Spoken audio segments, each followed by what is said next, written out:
Hi, welcome back to part two of our scholarship workshop. My name is Emma Lipscomb. I'm a graduate research assistant. And in this part, we're going to talk about tips for your scholarship application and how to start writing your scholarship essay. So here are some tips for your scholarship application. You want to apply now. Don't miss the deadlines. It's better to get them in soon than late. You also want to read the qualifications carefully. So don't waste your time on scholarships you don't qualify for. And make sure the scholarships you do qualify for are a good fit for you. So that means if the scholarship's requirements cover a lot of the status that you're a part of. So you just want to read carefully to make sure you're not missing deadlines or wasting your time on scholarships that aren't the right fit for you. So the next step is to make a scholarship resume. So this resume will include your accomplishments. So that's things like grades, student activities and organizations, awards, volunteering work, internships, passions, or something you're really good at, hobbies, and personal adversities or barriers you've had to overcome. So once you've made this resume, you might be wondering, what am I going to use it for? So this is how to use your scholarship resume. It's a guide for your applications. So basically, you want to keep everything in one place to help you remember certain aspects of your life so you won't forget them in applications. You may put so much focus onto one area that you completely forget you've actually had an internship in another area. So this is just to jog your memory and realize all of the things you can put in an application. It also can help you easily confirm that you've met the scholarship qualifications. Having all of your qualifications in one place will help you super easily cross-reference what they're looking for based on what you have. It also makes it easier for recommenders to write you a letter of recommendation. You'll be asking lots of people for recommendations, professors, community leaders, bosses. You're looking for people to write you this letter of recommendation, so they're going to ask you to provide a resume to help them know what kind of information to include in their letter of recommendation. So recommenders, time, and gratitude. These are two very important parts of asking for a letter of recommendation. So these recommenders are going to need time to write those letters of recommendation. It's best to give them 2 to 4 weeks. That will help them look through their resume, start developing a letter of recommendation. So it's best to just give them this time. Next, you want to write a thank you note or give them a gift because you will need them again and again and again. There's a lot of scholarships you're going to apply for that are going to need letter of recommendations. So it's just really important to let your recommenders know that you're grateful for them and to thank them for the time it took to write that letter of recommendation. Next, we're going to talk about writing the application. So you are free to rework an old application. There's a lot of great content that you've already written, but just make sure you're answering the application question correctly.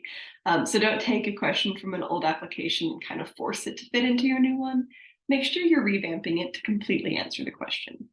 So that takes us to the next part. Make sure you answer every part of the application. Make sure you're looking through each part of that question and that there are answers for it within your application. Next, show your personality. Talk about what makes you unique. So what makes you special, what makes you stand out compared to other applicants, but also avoid any unnecessary controversy. You don't need any reason for them to throw your application out. And don't be scared to push the boundary, but make sure to be respectful to people and different groups of people and to the readers of your application. Next, you want to proofread, proofread, proofread. Readers often use poor writing to eliminate applicants, so you want to give them no reason to eliminate your application right off the bat. Finally, you want to emphasize your strengths. For some, it's easy. For others, it'll be more difficult, but keep pushing yourself to think about your passions and desires. It's important to highlight your strengths and what makes you a strong applicant. Next is writing your scholarship essay. So this is not going to be your standard essay. It needs to be personal. So this is going to be very different from academic papers or any lit reviews or rhetorical analysis you've written in class so far. This is your personal story, why you're the best applicant for this scholarship. It doesn't need to be a sad story. I feel like there's a common expectation that your scholarship essay is going to be a sob story, but it really doesn't need to be that. Just let them know you're an investment for change. You're a vessel for change, so think about what impact you're going to have on the world. They want to know that they're giving money to help sponsor someone who's going to make a difference. So say you want to be a lawyer to fight injustice, or maybe you want to be a vet to help animals, or you want to be a social worker to help abused kids. Let them know how they're helping out with your future that you're going to do to make a difference. Next, you want to research the scholarship provider and find their story. Read their mission statement. How does your future correlate to what their mission statement is? Why they give their scholarship money? What are they looking for the recipients of their scholarship to do? And read the bio of previous scholarship recipients to get an idea of what they're looking for in a scholarship recipient, because this can be useful to tailor your essay. So if they seem to be giving scholarships to a certain type of person, how can you fit into that? How do your qualifications make you an applicant that they're looking for? All right, so then you're going to use your scholarship resume to help you tailor your essay to the provider's interests. So say the scholarship emphasizes academics. So you're going to look on your resume and highlight your grades, school activities, and awards. What if the scholarship emphasizes charitable acts? So then you're going to highlight the volunteer work and passions for charitable causes that may be on your resume. And next, if the scholarship committees want someone who has a passion to a cause, express your desire for a field or job that will support that cause. You want to help the committee to understand you and what you're going to use your passions for. Next, you want to demonstrate a plan in your essay. So you're going to need more than an idea. If you receive a scholarship, you're going to be that organization's vessel of change. So you need a plan to describe how you can be that vessel. So you want to get as many details as possible. You do not have to have your life mapped out for the next 20 years, but you have to have a plan that's tailored towards the scholarship. And one question a lot of people have is, do you have to stick to that plan? No, plans change, and that is completely okay. But you want to show them that you have an idea of where you're going and what you want to accomplish if they give you this scholarship. So what to include in your actual scholarship story? Show your personality. You want to stand out and show them who you really are. So maybe you're funny, maybe you're angry. Let the reader get a sense of who you actually are. Just make sure not to be rude. You don't want to offend anyone, any groups of people.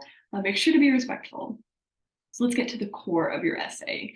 You want to demonstrate perseverance. The best way to do that is show how you overcame a barrier.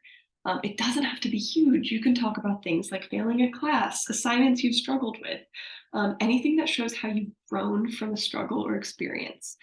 So this goes into how have you grown? What did you do to correct the situation? Show how it shaped you to be a better person or what skills you gained from overcoming this failure. You don't just want to highlight an area you fell short in. You want to highlight how you have grown from that experience and how you're able to overcome difficulties. And finally, format and proofread. Like I mentioned earlier, you don't want to give them any reason to throw your application away right off the bat. And the best way you can do that is make sure your formatting, grammar, writing is all correct so that they can really look at the content of what you've written and not just the surface level stuff.